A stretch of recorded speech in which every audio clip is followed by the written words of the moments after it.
नमस्कार, ये आकाशवाणी शिमला है। अब आप प्रभा शर्मा से प्रादेशिक समाचार सुनिए। आज के मुख्य समाचार। मुख्यमंत्री सुखविंदर सिंह सुक्खू ने प्रदेश को कर्ज के जाल में फंसाने के लिए पूर्व भाजपा सरकार को ठहराया जिम्मेदार। राज्य सरकार ने विधायकों की ऐच्छिक निधि को 1 लाख रुपए बढ़ाने और करुणामूलक आधार पर नौकरी के लिए नीति लाने की घोषणा की। वित्त वर्ष 2025-26 के बजट पर चर्चा के जवाब से असंतुष्ट विपक्षी दल भाजपा ने सदन से किया वॉकआउट। और उप मुख्यमंत्री मुकेश अग्निहोत्री ने कहा, जरूरत व मांग के हिसाब से नए संस्थान खोलेगी सरकार। अब समाचार विस्तार से। मुख्यमंत्री सुखविंदर सिंह सुक्खू ने हिमाचल प्रदेश को कर्ज के जाल में फंसाने के लिए पूर्व भाजपा सरकार को जिम्मेदार ठहराया है। शिमला में चल रहे विधानसभा के बजट सत्र के दौरान हिमाचल प्रदेश के वित्तीय वर्ष 2025-26 के आम बजट पर हुई चर्चा का जवाब देते हुए आज मुख्यमंत्री ने ये बात कही। सुखविंदर सिंह सुक्खू ने कहा कि करुणामूलक आधार पर नौकरी के लिए 1 महीने में सरकार नीति लाएगी।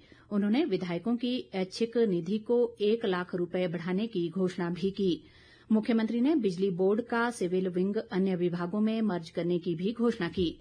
उन्होंने कहा कि पूर्व भाजपा सरकार के कार्यकाल में हिमाचल को राजस्व घाटा अनुदान और जीएसटी क्षतिपूर्ति के रूप में केंद्र से 68,000 करोड़ रुपए की उदार धनराशि प्राप्त हुई, लेकिन भाजपा ने इसे प्रदेश का कर्ज लौटाने और कर्मचारियों की वेतन आयोग की देनदारियों को चुकता करने की बजाय चुनावी रेवड़ियां बांटने पर खर्च कर दिया। मुख्यमंत्री ने कहा कि उनकी सरकार ने 2 वर्ष के कार्यकाल में केवल 29,046 करोड़ रुपए का ऋण लिया। पिछली सरकार द्वारा 2018 से वर्ष 2022 के दौरान सभी स्रोतों से 40,722 करोड़ रुपए के कुल ऋण उठाए। इस ऋण का ब्याज भुगतान और मूल वापसी हमारी सरकार को करनी पड़ रही है। हमारी सरकार द्वारा लिए गए 29,046 करोड़ रुपए में से 12,266 करोड़ रुपए का ब्याज और 8,087 करोड़ रुपए का मूल वापस लिया और हमारे पास केवल 8,693 करोड़ रुपए की विकास कार्यों के लिए शेष बचे हैं। इस पर अभी तक हमने सिर्फ 29,000 करोड़ रुपए का लोन लेके 20,353 करोड़ रुपया जो ब्याज और मूलधन पर खर्च किए हैं। सुखविंदर सिंह सुक्खू ने कहा कि राज्य के आगामी वित्त वर्ष के बजट में पूंजीगत व्यय के लिए हालांकि 3,976 करोड़ रुपए का ही प्रस्ताव किया गया है। उन्होंने कहा कि आय के अतिरिक्त संसाधन जुटने पर ये राशि बढ़ाई जाएगी और साल के अंत तक प्रदेश में पूंजीगत खर्चों पर 5,000 करोड़ रुपए से अधिक की राशि खर्च की जाएगी। मुख्यमंत्री ने कहा कि पूर्व भाजपा सरकार ने 5 साल में 40,352 करोड़ रुपए का कर्ज लेने के बावजूद प्रदेश के कर्मचारियों और पेंशनरों को वेतन आयोग की सिफारिशों के अनुसार उनका एरियर नहीं दिया। मुख्यमंत्री ने कहा कि आरडीजी को कम करने और ऋण जुटाने की सीमा को सीमित करने के कारण प्रदेश को 3,000 करोड़ रुपए का नुकसान हुआ है। इसलिए बजट आकार में आगामी वित्त वर्ष के लिए ज्यादा वृद्धि नहीं हुई है।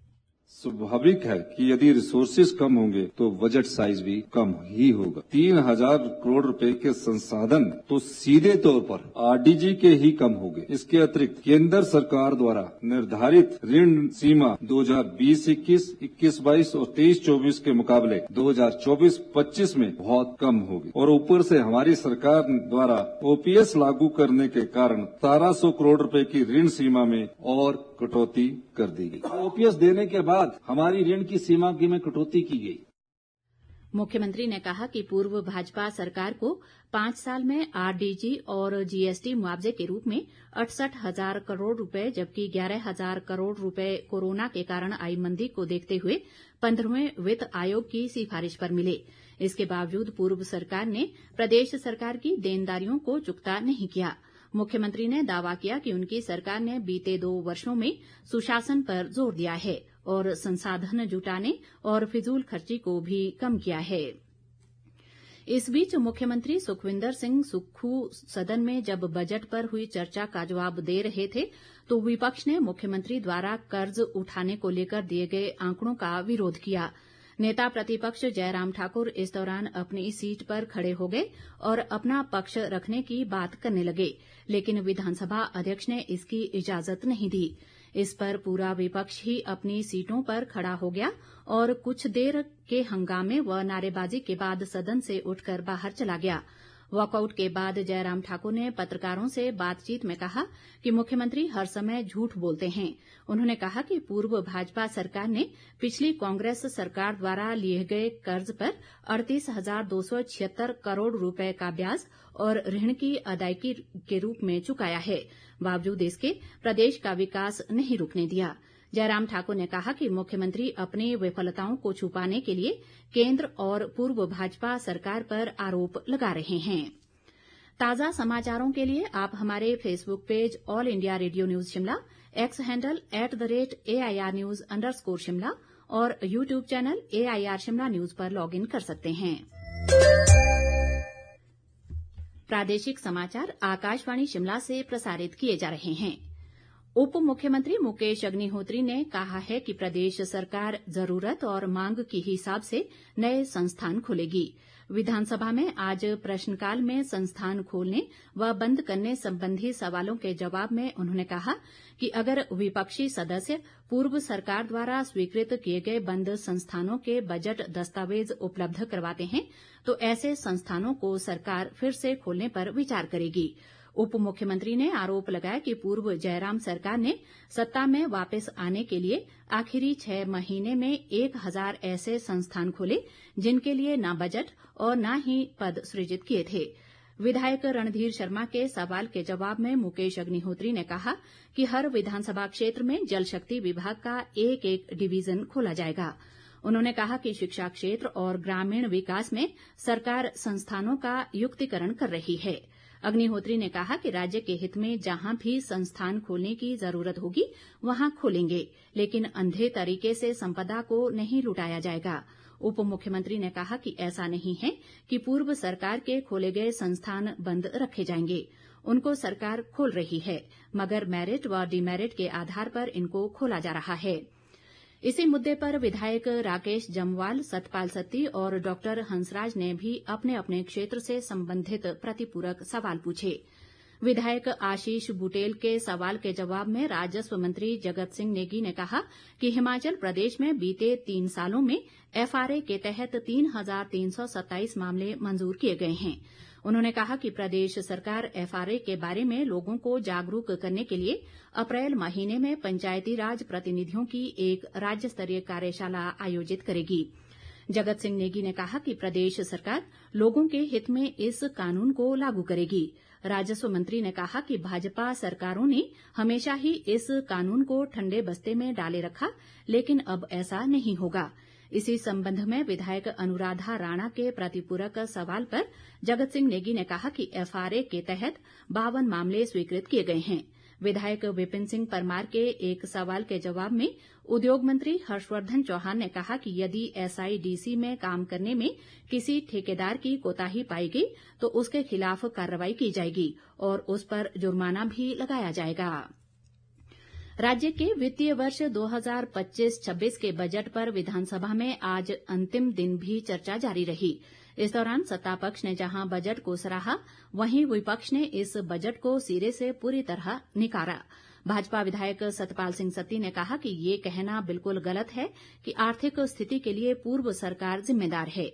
उन्होंने कहा कि स्वर्गीय अटल बिहारी वाजपेयी ने हिमाचल को उद्योग पैकेज दिया, जिससे यहां निवेश बढ़ा है।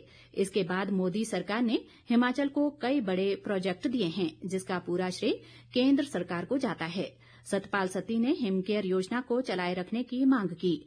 उन्होंने कानून व्यवस्था की खस्ता स्थिति का भी उल्लेख किया।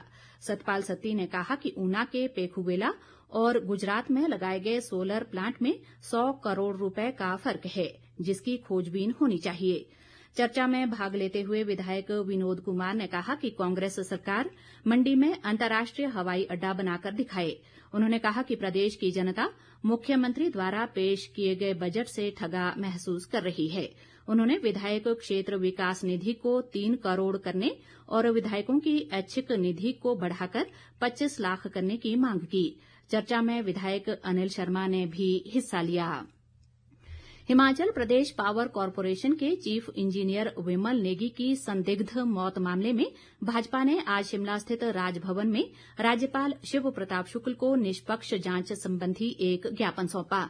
नेता प्रतिपक्ष जयराम ठाकुर और प्रदेश भाजपा अध्यक्ष राजीव बिंदल सहित विधायक दल ने इस मामले की सीबीआई जांच और एचपीपीसीएल की 2 वर्ष की गतिविधियों की निष्पक्ष जांच की मांग भी राज्यपाल के समक्ष रखी है, ताकि विमल नेगी के परिजन संतुष्ट हो सकें।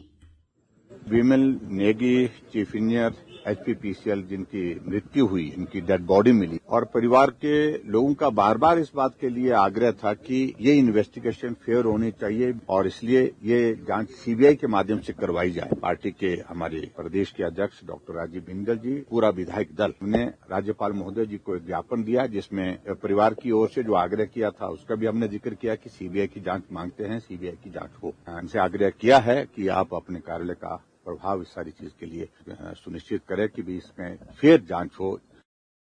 अंत में मुख्य समाचार एक बार फिर। मुख्यमंत्री सुखविंदर सिंह सुक्खू ने प्रदेश को कर्ज के जाल में फंसाने के लिए पूर्व भाजपा सरकार को ठहराया जिम्मेदार। राज्य सरकार ने विधायकों की ऐच्छिक निधि को 1 लाख रुपए बढ़ाने और करुणामूलक आधार पर नौकरी के लिए नीति लाने की घोषणा की। वित्त वर्ष 2025-26 के बजट पर चर्चा के जवाब से असंतुष्ट विपक्षी दल भाजपा ने सदन से किया वॉकआउट और उप मुख्यमंत्री मुकेश अग्निहोत्री ने कहा, जरूरत व मांग के हिसाब से नए संस्थान खोलेगी सरकार। इसी के साथ ये समाचार बुलेटिन समाप्त हुआ। नमस्कार।